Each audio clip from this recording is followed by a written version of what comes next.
Aujourd'hui, les machines à trier les patates sont, il faut le dire, tout de même mieux au point.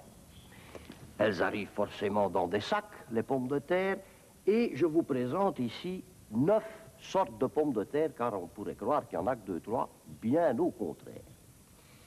Tout d'abord, je vous présente la pomme de terre bien connue dans vos assiettes les jours de fête, la pomme paille. Ensuite, la patate douce, que vous connaissez également plus répandue aux États-Unis, la patate douce. La pomme pétée très pratique d'utilisation également, puisqu'il suffira d'allumer la mèche une fois que vous l'avez dans l'assiette. J'y reviendrai plus tard, nous la testerons.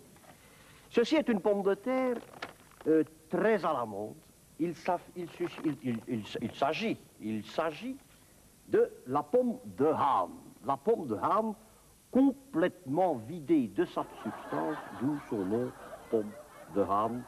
Éventuellement, dans certains coins, on l'appelle également la pomme Mestat.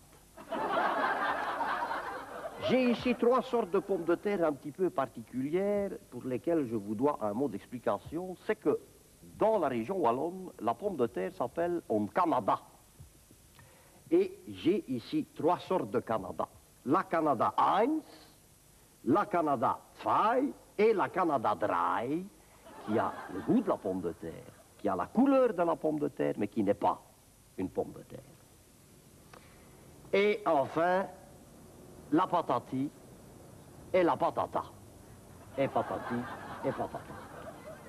Je reviens un instant, si vous le permettez, à ma pomme pétée, dont je voudrais vous montrer l'utilisation très pratique.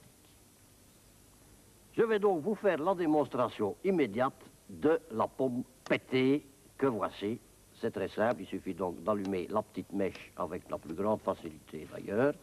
On la tient bien, on ne regarde pas et c'est ça qui est drôle. Voilà. Et enfin, la pomme poirée.